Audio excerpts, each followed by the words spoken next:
People always think that we were friends. They're like, oh, you Before- guys have known each other. I'm like, No.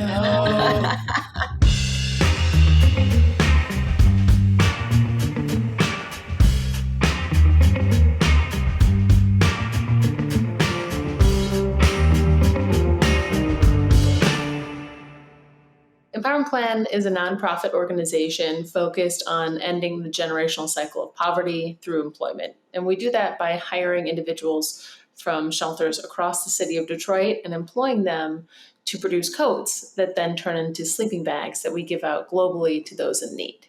The story of how you founded Empowerment Plan, I think, is very interesting. So if you could say a little bit, Veronica, about how you got the idea for turning coat into sleeping bags. And then say a little bit about, how did you start to think about the business portion of it and turning it into something that could sustain itself?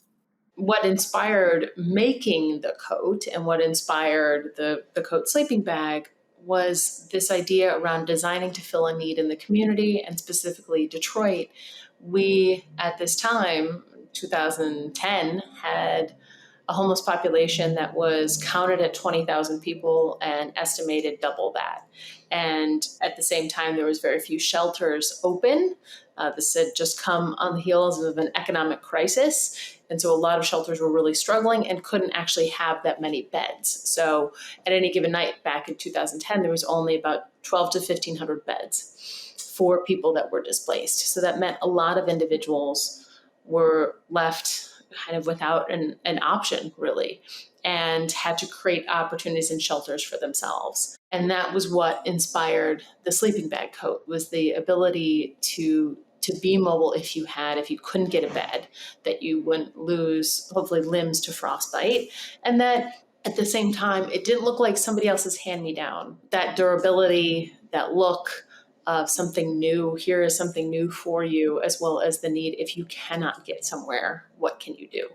Designed the coat with my mother, spent 3 days a week, every week for 5 months at this warming center, developing the early prototypes. And it took me a while to realize, it took outside mentors and other additional help to realize that it could be a business. There was particularly one woman at that warming center that stopped me one day and said very bluntly, look, I don't need a jacket, I need a job. What you're doing is pointless. And so that's when it started to shift and the business started to get built, where it was, made it very clear that the coat on its own, while incredible, is a Band-Aid for a systemic issue. And what makes true impact and deep impact is hiring the people that would need it in the first place. I think you guys have a very unique view, or at least an opportunity to learn a lot from the communities that you serve. And I'd like to, kind of continue this conversation with a little bit of myth busting, right? So there's so many myths about homelessness and what that term means. And I would love to hear from, either of you, both of you, about, what you see, and then to help kind of debunk some of those myths that are about homelessness and what causes homelessness. There's so many that you're lazy, that because you're homeless, you're lazy, you've done something wrong, you're addicted to drugs, you struggle with mental health issues, and that's just not true. Homelessness is such a complex thing. It's not a defining characteristic for anybody. It does not tell you anything about the person other than they just do not have a place to stay. That is it. But people use it to make wide generalizations. Yeah, we attach a lot of other negative stereotypes to, like Veronica said, a single defining term, which means you're without shelter, and we throw all these other things at it. I would say from our experience with the individuals we serve, domestic violence is also a really big cause. We did a recent survey of our team, and everyone said that they have or are experiencing domestic violence. Yeah. So we see that as an overwhelming theme. And I would also say, like, the housing market is really tough and really prevents a lot of people from getting, stably housed, as well as just employment opportunities. You look at, the federal minimum wage and a family, how are you supposed to sustain that, with the system is not necessarily set up for people to get out of that situation. Yeah, absolutely. And I think when I get asked a lot about, like, what are the 5 things that contribute to homelessness, or like why are people homeless? And you look at, it's almost like you look at city by city, each city has different pain points. Like if you look at San Francisco, for example, cost of Yeah. living, the like, you need to make $100,000 at a minimum as a single person to afford to live in San Francisco. I think that number has even gone up, which is wild. So And then imagine being a single parent. like, imagine having children, and that number dramatically changes. So, and then there is no housing. There's no available housing for anybody to live in that area with the wages that they're making. When you look at some of the themes that we see, those are some of them, but each city and each community has its own kind of unique struggles. Right. We serve single parents, but you look at, LGBTQ youth, that's a huge, population, just because they're not supported by the lack of familial support is huge in that community. So again, I think like Veronica said, it depends on, where you're looking and at what community you're looking at. You guys have perfected. I mean, one of the things that I admire about you guys is you're an example of listening. Like, you really listen to the community and what they say. I mean, part of why I say that is because the way that you're illustrating that, yes, there are some similarities to homelessness across different areas, but really it's the uniqueness is important, right? The nuances of the history of a location and the populations that used to live there or are moving in makes a difference, and all of that. Could you say, or maybe provide some insight into how you make sure you're listening to community? I mean, listening is a huge reason of why our program looks the way that it does. It's evolved so much, yes. The reason we offer on-site supportive services, educational programming, like during paid work hours, is strictly because we listened. I'll give an example. Probably a year within when I first started, a good amount of the people that we hire have not graduated from high school or don't have a high school diploma. So we were looking at GED programs around the city of Detroit to help enroll our employees in. And they were either from 9 to 1 p.m. or after work. And they said that they were free, but they didn't offer transportation or childcare. And they're just added, all these barriers that were not feasible for our team to then, enroll in these programs. So we heard that this was like a big need and it was really important. So we partnered with someone and we brought it on site. And I think as we approach 10 years of impact, listening right now too is so important. Like, what do we want the next 10 years to look like? And how can we do even better moving forward? Yeah, I don't think we've really remained this. We've always been changing. And I think people are like, well, when are you going to get to this point where you're just kind of steady? This is what you do.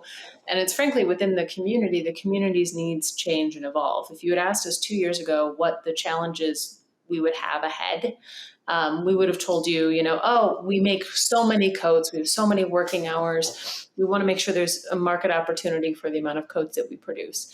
And we can't hire enough people. Like, there's just so many people that need jobs. And now the entire world has changed in a span of a year and a half.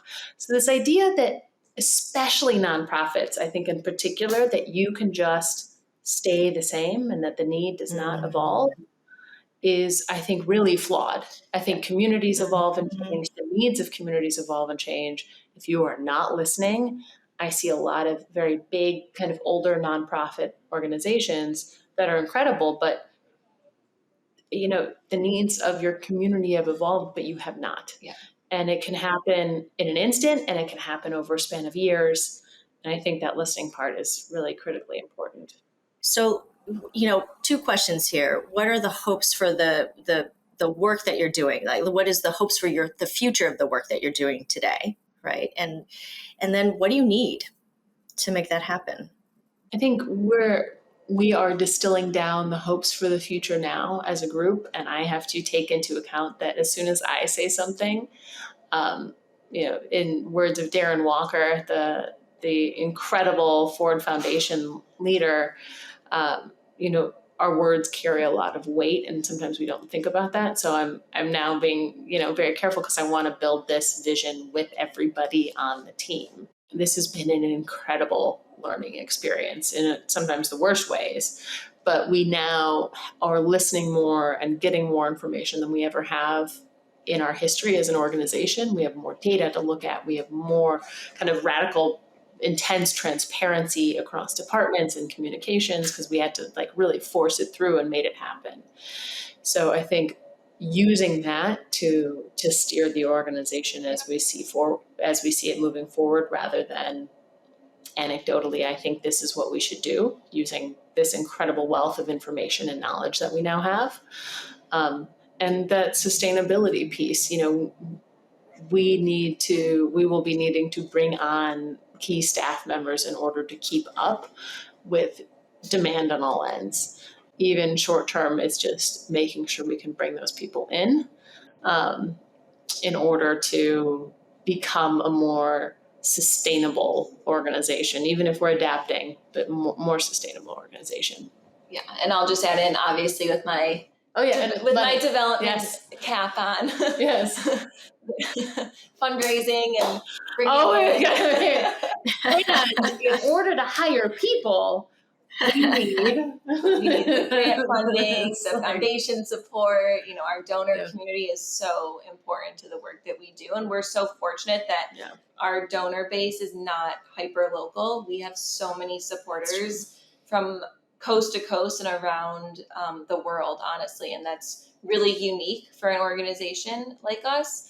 And really just, you know, bringing them along with us, you know, as we look to hire more people, expand our staff, like, you know, it takes money to do that.